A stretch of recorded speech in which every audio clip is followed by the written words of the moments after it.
నమస్తే. Israel Iran దేశాల మధ్య జరుగుతున్న యుద్ధం అయితే మాత్రం ప్రపంచవ్యాప్తంగా ప్రభావం చూపుతుంది.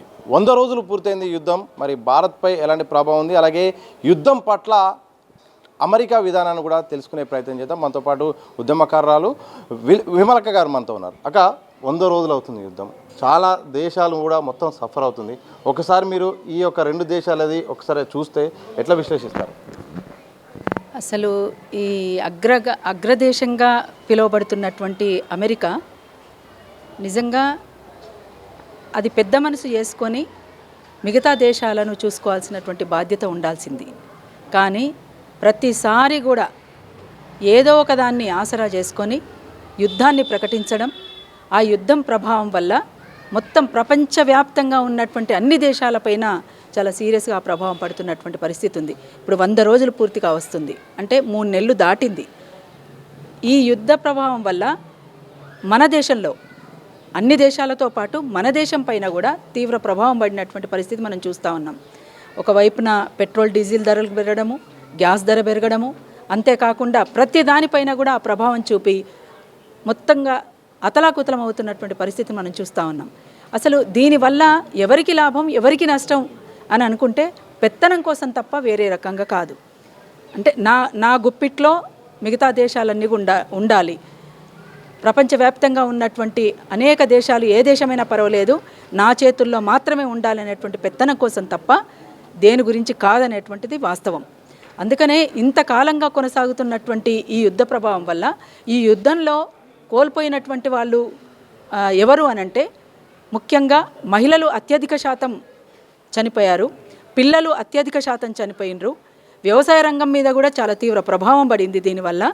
ఇది ఇంకా కొనసాగితే గనక, ఇంకా కొంతకాలం కొనసాగితే చాలా తీవ్ర పరిణామాలు ప్రపంచవ్యాప్తంగా ఉంటాయి. అందులో భాగంగా మన భారతదేశంలో కూడా ఉంటుందని చెప్పేసి అరుణోదయ సాంస్కృతిక సమాఖ్య ఆ విభాగంలో పనిచేస్తున్నటువంటి వాళ్ళంగా, అంతేకాకుండా ఉద్యమకారులంగా మేము కోరుకునేది ఏంటంటే వెంటనే ఆ యుద్ధాలు ఆగాలని చెప్పేసి మేము చాలా సీరియస్గా ఆ యుద్ధాలను ఖండిస్తూ ఉన్నాం.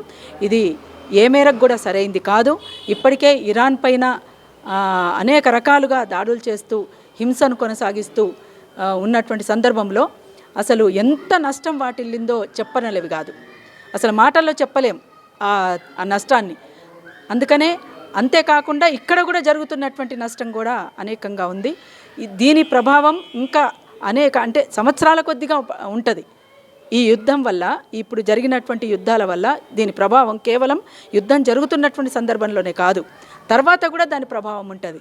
అందుకని ఇది ఏ మేరకు కూడా సరైంది కాదు. ప్రజలకు లాభం చేకూరేటువంటివి కావు ఈ యుద్ధాలు తీవ్ర నష్టం వాటిల్లేటువంటివి. అందుకని వెంటనే యుద్ధాన్ని ఆపాలని చెప్పేసి మేమందరం కూడా ఇక్కడ ఉన్నటువంటి ఏఐఎఫ్టియు, రైతు కూలీ సంఘం, అరుణోదయ సాంస్కృతిక సమాఖ్య, ఈ సంఘాలన్నీ కూడా తీవ్రంగా ఖండిస్తూ ఉన్నాయి. యుద్ధం నేపథ్యంలో కేంద్ర ప్రభుత్వ విధానం ఎలా ఉంది? ఎందుకంటే దేశం మీద చాలా స్పష్టంగా కనిపిస్తుంది. నిత్యావసర ధరలు పెరిగాయి. ఇప్పుడు ఈ గ్యాస్ సంబంధించిన ఎల్పిజి కూడా మొత్తం లిమిట్ తగ్గించారు. భవిష్యత్తులో చాలా కష్టకాలం ఉందని కూడా కేంద్ర ప్రభుత్వం హెచ్చరికలు జారీ చేస్తుంది. ఇది కేంద్ర ప్రభుత్వ విధానంలో లోపం జరిగిందా, లేకపోతే యుద్ధం వల్ల ఎఫెక్టా? ఎట్లా విశ్లేషణ?